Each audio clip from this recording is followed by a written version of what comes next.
He's actually saying if free speech is curtailed, if hate speech becomes a crime, then Americans have every right to go for civil disobedience. What does that mean? Does it mean take up arms? Does it mean protest? We have a president who is not seeking to dial the temperature down, but is seeking to ramp it up. And what do you make Pam Bondi saying she's going to go after hate speech? Is that, I mean, a lot of your allies say hate speech is free speech. She'll probably go after people like you because you treat me so unfairly. It's hate. You have a lot of hate in your heart. Maybe they'll come after ABC. Well, ABC paid me $16 million recently for a form of hate speech, right? Your company paid me $16 million for a form of hate speech. So maybe they'll have to go after you. That is the President of the United States going after a journalist, a reporter, for asking a question. He sounds hurt because he was asked about comments by his Attorney General that hate speech in America would be shut down. What is Trump doing? He's shutting down all kinds of speech. What happens now? Welcome to the Newsagents USA. The Newsagents USA. Now, as we're recording on Wednesday afternoon, the pictures of pomp and ceremony are flashing on every screen. Donald Trump has arrived at Windsor Castle. He's met senior royals, the Prince and Princess of Wales, and he's due at the state banquet tonight with the King. The contrast, in essence, could not be starker with what he's leaving behind in the US. An absolute powder keg following the murder of the right-wing activist Charlie Kirk. We're going to be looking into what we know about the alleged killer and the messages and the motives that he may have had. But none of that, curiously, seems at all relevant right now to those in power. Because in the last 24 hours or so, the rhetoric from Trump, from his Attorney General, from his Vice President, from the administration has ramped up. They're talking about going after domestic terror networks. They're talking about shutting down think tanks and foundations that are financed by known Democrats. They're talking about shutting down the thing the American Constitution prioritizes above all else, free speech, its First Amendment. And yesterday, Pam Bondi, the Attorney General, told an interviewer she'd go after proponents of hate speech. And curiously, she angered many on the right as well as the left by doing so, because hate speech simply doesn't exist as a crime in the US. Here's Tucker Carlson pulling her up. There's free speech, and then there's hate speech. This is the Attorney General of the United States, the Chief Law Enforcement Officer of the United States, telling you that there is this other category called hate speech. And of course, the implication is that's a crime. There's almost no sentence that Charlie Kirk, and I'm not running the risk of appropriating his memory for my own ends by saying this, it's provable. There's no sentence that Charlie Kirk would have objected to more than that. And you've got to think the Attorney General didn't think it through and was not attempting to desecrate the memory of the person she was purporting to celebrate, that she just threw that out there, that she hadn't thought about it. You hope that. You hope that Charlie Kirk's death won't be used by a group we now call bad actors to create a society that was the opposite of the one he worked to build. You hope that. You hope that a year from now, the turmoil we're seeing in the aftermath of his murder won't be leveraged to bring hate speech laws to this country. And trust me, if it is, if that does happen, there is never a more justified moment for civil disobedience than that, ever, and there never will be. I mean, the irony is off the charts here. If you break down what Tucker Carlson is saying, you have there a friend, a conservative commentator, telling the Attorney General she's got it really wrong. She's dissing the very memory of Charlie Kirk by misrepresenting the things that he cared about so badly. And he's actually saying if free speech is curtailed, if hate speech becomes a crime, then Americans have every right to go for civil disobedience. What does that mean? Does it mean take up arms? Does it mean protest? Is he encouraging, in the name of Charlie Kirk, for people to say we want to protect free speech at all costs? It is at odds now with what the administration's actually doing. But overnight, as I say, we got to understand a little more about the alleged killer, Tyler Robinson, and he doesn't fit into any pattern of a domestic terror network or a radical Antifa cell. His own picture is deeply confusing. Later, we're going to talk about the kind of gaming and online memes that it seemed he was using in the messaging he was sending out, not least on those bullets, and why that may speak more to apolitical nihilism than to any actual ideology. But overnight, we learnt about the text messages he sent to his roommate when he appeared in court on video link. And according to these charging documents, Robinson's roommate was also his romantic partner. In other words, he'd been sharing with a biological male who was then transitioning, and they seem to have been in a romantic relationship. And Robinson had sent a text to this roommate saying, "Drop what you're doing, look under my keyboard." And the prosecutors then say that this partner, who's not being named, found a note that just read, "I had the opportunity to take out Charlie Kirk and I'm going to take it." And the partner thinks that he's kidding, he can't believe it. He says, "You weren't the one who did it, right?" To which Robinson responds, "I am. I'm sorry. I had enough of his hatred."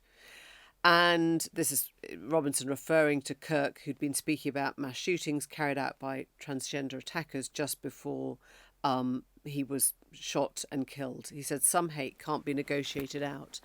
Now, that text conversation between the two of them is actually quite extraordinary because it is, I think prosecutors are going to call it a full confession. He was telling the person he shared his room and maybe his life with that he had done it, but he's also believing that he can get away with it.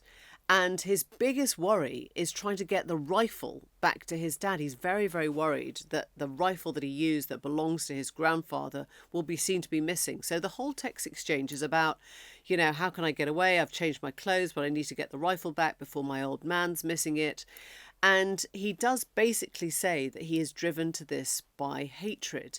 Now, on the one hand, yes, I guess it will be exactly what the Trump administration are looking for, this idea that he was a trans shooter, this idea that he was in a trans relationship, this idea that he somehow fitted what they want to call, a radical leftist thinker. And yet he wasn't just that. He was a Mormon. He grew up in a family of Republicans. They had, we understand, very few no Democrat friends. And so to try and just simplify this into one man representing a domestic terror network seems to be so far off the charts that even those who want to be supporting Trump right now don't know quite how to do it. Well, let's bring in a former ambassador to the EU, Anthony Gardner, who worked under Barack Obama when he was president. Very nice to have you on the show, Anthony. And I wonder whether you are sensing, as many of us are now, something of a turning point now in the kind of crackdown, the kind of language, the kind of talk that is coming out from the Trump administration now in response to the murder of Charlie Kirk. Ooh, well, you started off with a really easy question. I'm worried because this is different. And I say it's different not because the United States hasn't witnessed assassinations of this kind before. Of course, we have during our turbulent history, past decades. Many of your listeners will certainly remember our presidents and JFK and Martin Luther King and so forth. So those were turbulent decades. But what's different now is that we have a president who is not seeking to dial the temperature down, but is seeking to ramp it up. And of course, we should all condemn this murder unequivocally. And in fact, both sides, Republicans, Democrats, have been unanimous in doing that. But what's different is you have someone in the White House who unfortunately is using this as a tool to say that it's all the fault of people with quote unquote left-wing views. We've had, unfortunately, some members in Congress who are doing that. In fact, using some incredible language, saying you have blood on your hands, pointing to some members of the Democratic Party. This is really scary stuff. It's scary stuff because we've seen this before. We saw it in the 1930s. We saw it in Weimar Germany. during, a very fragile democracy in Germany that was destroyed in street fights between communists and Nazis. We saw it in Mussolini's Italy. Now, I'm not comparing it, but we're not a million miles away from this. The irony, I guess, is that Trump and many around him would say, when you start comparing this to Nazism, when you start comparing this to fascism, when you start to use terms like that, the people who are doing that are the people that then incite the violence from those on the left. How would you respond to that? Well, I would simply say that a democracy, in order to flourish, indeed to continue, needs to be based on the premise that everyone should feel free when expressing opinions in the public marketplace, and the voters decide what they want. Once you start moving away from that, we're on very slippery territory. So I agree, we shouldn't be, abusing, exploiting terms like Nazis and fascists and indeed communists for that matter, because we're still far from that. We have institutions that are strong. But I would just simply say and add my small voice to those who are pleading for prudence and caution. Your old boss was speaking overnight, Barack Obama, and he referenced the shooting in Charleston inside a Baptist church. And I think he said, to slightly paraphrase, it wouldn't have even occurred to him to try and find a side to blame. He looked at the young man in the centre and thought, that is grotesque and that is deeply troubling. But he didn't try and sort of politicise this. I mean, do you feel that there is a place for Democrats now to start shouting back about this, or will they just get tarnished as, people who somehow end up on the wrong side of the Charlie Kirk story? Well, I think we or the Democrats need to be robust in saying that the weaponization of this terrible incident is wrong. And we should certainly be robust in speaking out for what makes democracies work. And let's just remember, even in recent history, we've had politicians on both sides of the aisle being attacked. So it's not just, conservatives or radical conservatives being attacked. We've had many incidences. You mentioned one of Democrats as well. But tallying really makes no difference. I also think the Democrats should be robust in saying, look, for decades, we have tried and failed to have gun control in the United States. And it is, in my view, very unwise to continue preventing any kind, even of moderate gun control, of true screening of people's backgrounds, because the country is awash with guns. And to say that it's unconnected to the fact that we have almost every week now shootings in schools and public places. I mean, to say that there's no linkage, in my view, is deeply wrong. I don't think it's a political point. I don't think it's political point scoring. I simply think the country needs to get grips with a pandemic of guns, something which no other country in the world has. Yeah. When we first heard of Charlie Kirk's death, the response from President Trump was immediate, and he was quite quick to condemn specifically those on the left. But as the days have gone on, we can see this taking shape as a kind of policy. And part of that crackdown, we hear, are the aides around him crafting an executive order to combat political violence and hate speech, which could come as soon as this week. I mean, explain to me the ramifications of what you think the administration could do now, because there's talk about trying to silence the Soros Foundation, trying to silence the Ford think tank. I mean, is that done through removal of tax breaks? Is it done through actual censorship? Is it how would that work in practice? I mean, you understand better than us, I think. What would have to actually happen to silence organisations that would be seen as dissenting? Well, a lot of things are happening. You certainly mentioned some of them, but also remember that Trump has launched, I think it's a $15 billion lawsuit against the New York Times. 15 billion. Now imagine in the UK, where I've been very happy to live, by the way, for 25 years. Imagine if the Prime Minister of the UK were to launch a £10 billion lawsuit against the Daily Telegraph because it's been overly critical of his or her policies. I mean, thankfully, that is unthinkable. Imagine if the Prime Minister were to launch a crusade against the country's leading universities, against its leading law firms. Yeah. Because they are espousing policies that he or she doesn't like. It today would be unthinkable. So you ask what tools? There are many tools. So universities, indeed, many of them benefit, I think all your listeners will know, from federal grants that can be rather substantial for research and development and so forth, and other tax breaks as institutions of higher learning. So the threat is we take that away from you, which is quite remarkable. And by the way, this is the first time in U.S. history it's happened.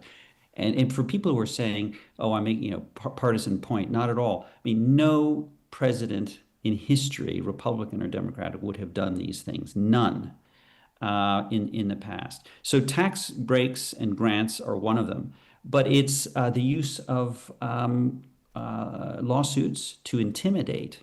So I mentioned the New York Times lawsuits. That's just one of many lawsuits that could be used to intimidate. And many law firms have, in fact, caved. They've decided that the federal government is too important a client to lose. Many of them, as I think you certainly know, and your listeners will know, have agreed to come to terms with the administration and to, in many cases, give free pro bono advice to causes that the White House chooses.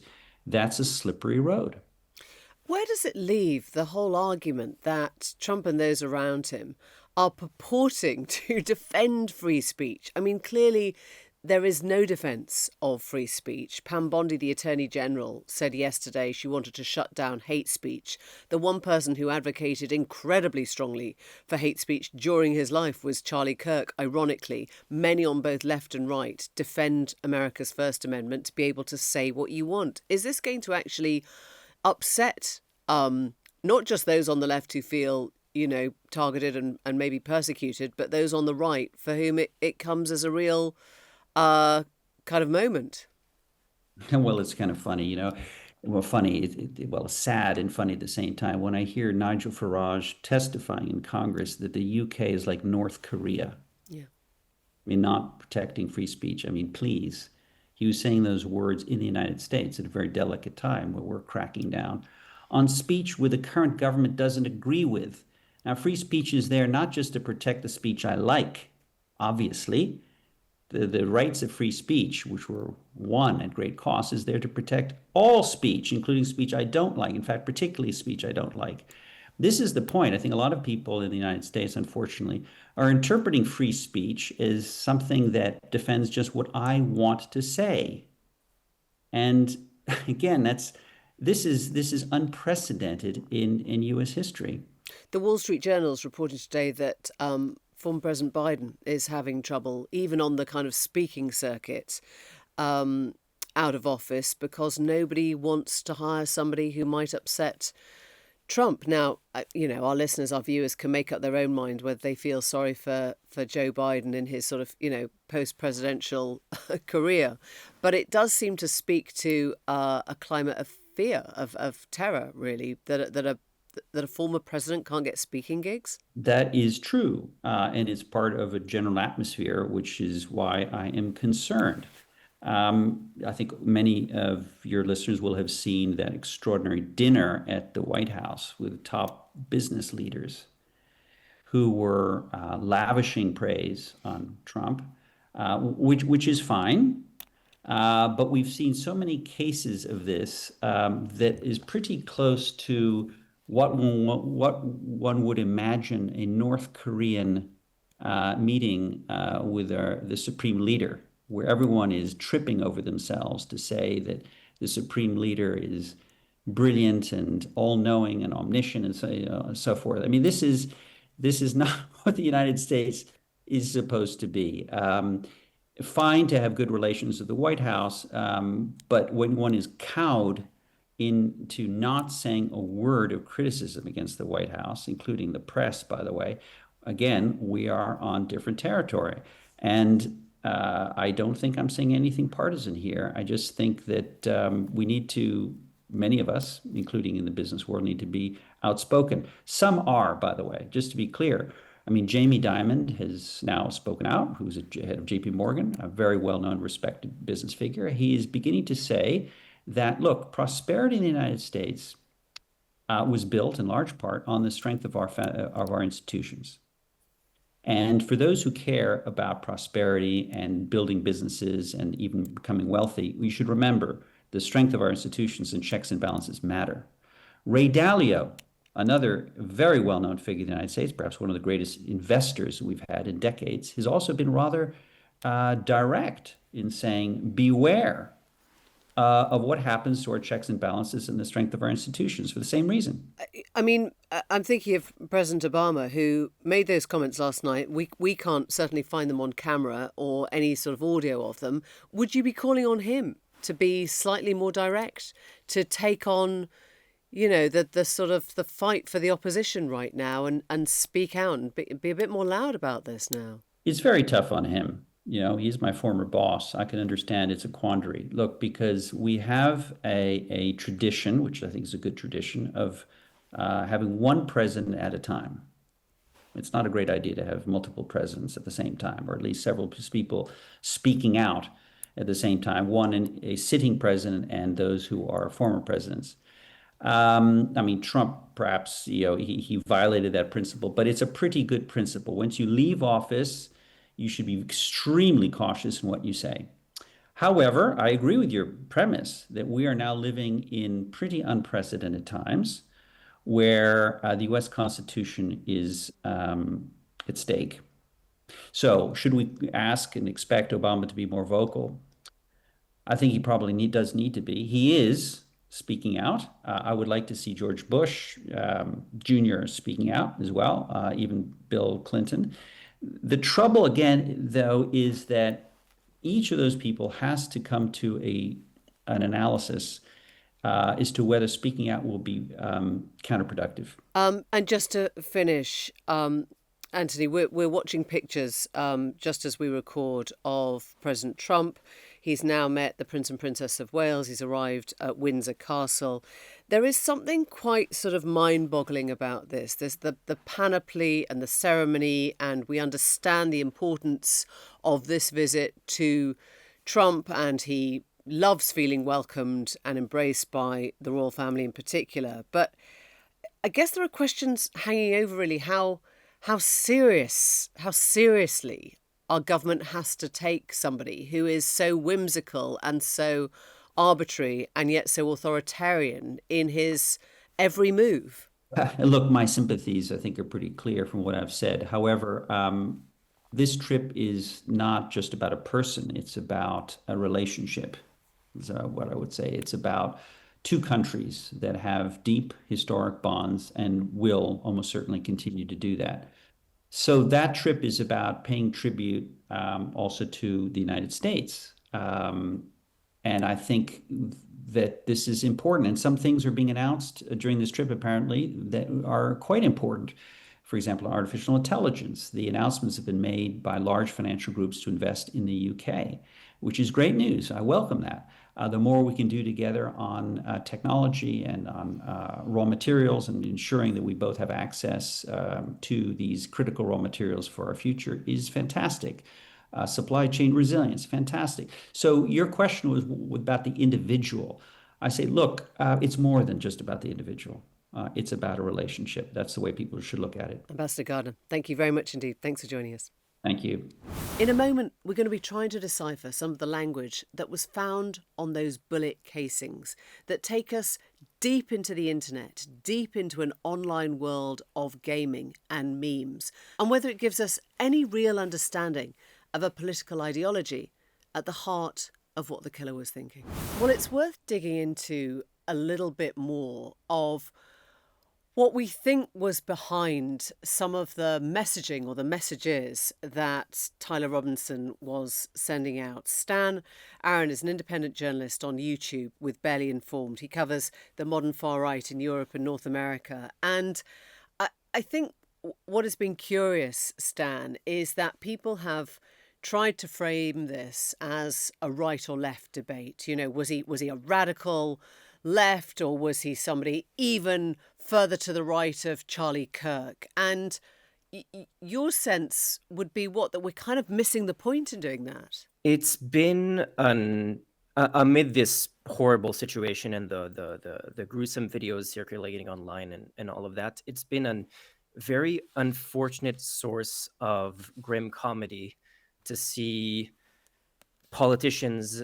investigators, very respected journalists in large media organizations trying to make sense of the engravings on these the bullets, which is the main thing that people are kind of trying to read the tea leaves and trying to decipher an ideology, and making sense of messages that, and I'm not saying this for you, so please don't take this personally, but I think that most of the people trying to read these are 1 or 2 generations removed from having the cultural context where this looks like anything but gibberish. And the reality is it looks like gibberish because largely it is gibberish. I think it's very possible, at least from the engravings on these bullets, that we're looking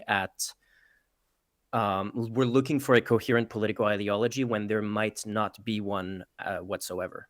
So just talk us through what you're kind of reading into the casings, because they're sort of 2 words, 3 words, many of which refer to memes, to video games, to kind of like up, down, arrow actions. Just talk us through how you read this. So to go through them, I guess one by one, one of the more transparent ones, because it doesn't need that much context, is the one that says, "If you read this, you are gay, LMAO," laughing my ass off. So this one is, I guess it would be the equivalent of just saying idiot says what, and when someone says what, they're an idiot. The one that has puzzled most people is the one that says notices bulges, ooh woo, what's this? Which is a reference to a 12-year-old meme that is often referred to as online brain rot, and it's just a scene of 2 people taking part in online sexting, 2 furries taking part in online sexting. I think I would rather not go into the details of what furries are, but it's the community of people who dress as animals. Then the 2 that people have been mostly latching onto to decipher political ideology is "Hey fascist, catch," followed by up, right, down, down, down arrows. This is a reference to a video game called Helldivers 2. The up, right, down, down, down arrow is the command to launch a bomb, and "Hey fascist, catch" is so on the surface of it looks like a reference to Charlie Kirk was the fascist catching the bullets, but because it references Helldivers 2, the context in the game is that the human faction in the game of Helldivers 2, which is a science fiction game where humans fight aliens and robots, the human faction is a very openly fascistic society that refers to everyone other than themselves as fascists. So players would refer to other players as fascists as well. The last bullet is the most overtly political bullet, is the one that says "Bella ciao, bella ciao, bella ciao, ciao, ciao," which is a reference to a famous Italian anti-fascist song, which would look like this is an anti-fascist message. Again, the complication of this one is that it has been co-opted to some extent by an even further right community, the Groyper community, which I guess we can get into as well. So trying to decipher a clear, coherent political ideology from this one is also, we need more context and we need more information to be able to make sense of it, if there is anything to make sense of it at all. Okay, so since you mentioned it, let's talk about the Groypers. This is the kind of Nick Fuentes inspired group, even further sort of far-right extremist, sort of white nationalist grouping. Just explain what you're seeing there. So Nick Fuentes, for those who aren't familiar, is the founder of the America First Political Action Conference, which is I guess it's on the furthest right fringes of the MAGA movement. The conference that they have yearly often has neo-Nazis speaking, as well as some Trump administration's official from time to time.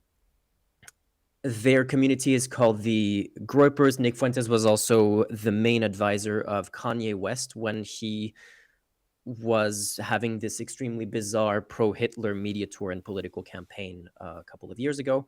And since 2019, the Nick Fuentes has been having a feud with Charlie Kirk, which is referred to by his community as the Groyper Wars.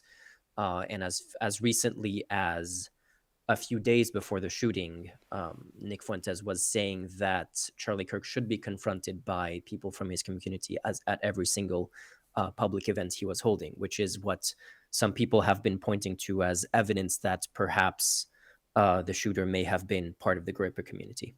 And whilst we're kind of on the whole kind of area of weird conspiracy movements, there's also another theory doing the rounds that Charlie Kirk had fallen out of love with Israeli government actions. And some people are trying to assume that there was a link there between the assassination and what he might have been about to say or express or feel about Israel. I mean, anything to that you can see? Are you asking me if I think that is a credible theory, or?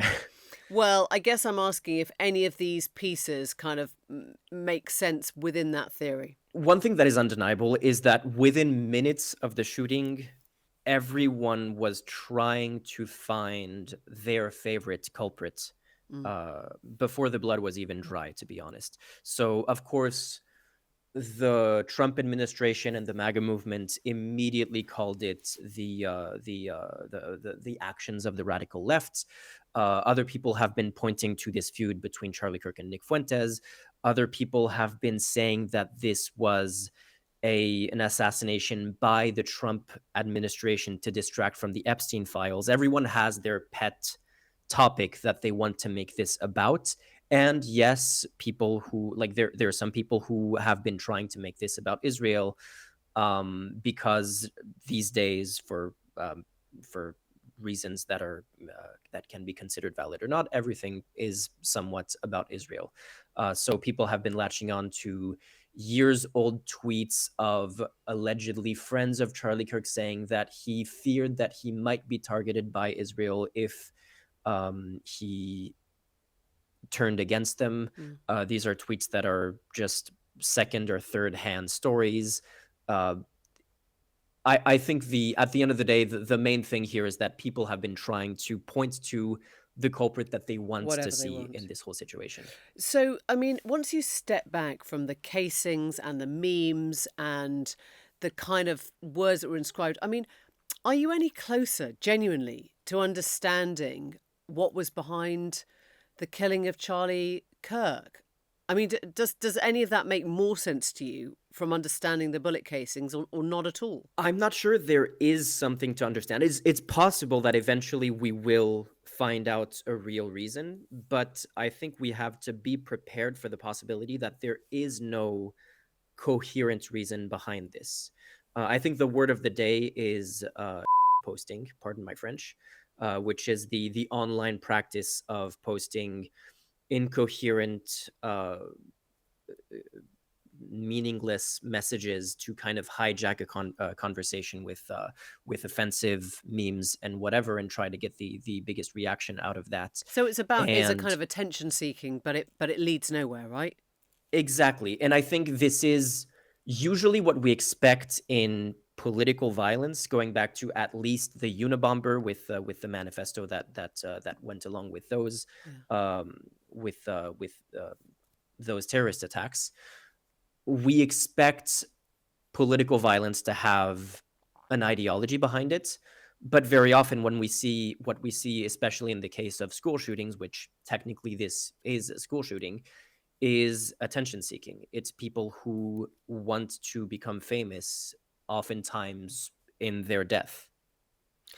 And do you think, I mean, despite the Bella Ciao, despite all the hey fascist, you don't see something that clearly says the guy hated fascists. It's possible. It's entirely plausible that because right now what we're seeing coming from the FBI is that he was radicalized by leftist ideology, and it's entirely plausible that that is the case. I do not see anything definitive going in that direction, and the problem is that when we have an administration and an FBI that have been posting about leftist ideology from before we even knew anything about the alleged killer, before he was even identified. Yeah. And when we have the head of the FBI, who normally the policy would be to not comment on ongoing investigations, retweeting or reposting on X, now that is no longer Twitter, reposting headlines from Fox News that further the narrative that they've been pushing from before anyone was even a suspect in this case, it's hard to know if we can even trust any of the conclusions of the investigation when it seems like the conclusions of the investigation have been reached before the investigation has been conducted, essentially. Yeah. So, I mean, the sort of the one place that we seem to end up is by saying polarization in America is terrible and it is dangerous.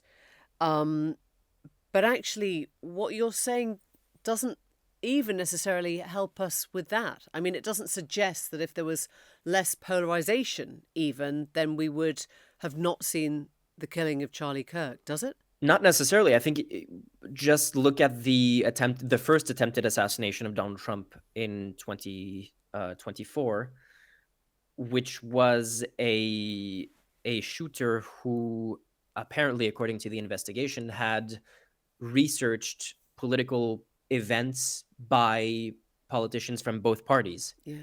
It seems like it was just a matter of getting attention, whether it was shooting a Democrat or a Republican, and just by convenience, possibly, the person that ended up being in the crosshairs of that shooter was Donald Trump, where it very well could have been anyone else. I don't know. It's too early to know if that's the case with this shooting. But the reality is polarization generally is, of course, extremely dangerous. That people have also another target of this event by people trying to make sense of the motivations has been immediately within minutes to blame the trans community. Of course, before this shooting even happened, there was already conversations within the Republican Party of restricting gun rights for trans individuals. And that is something that will take more prominence in Republican discourse, whether or not it is legitimate. There's also been marches by Charlie Kirk supporters that are chanting anti-leftist and anti-trans and homophobic slogans as they call for more violence.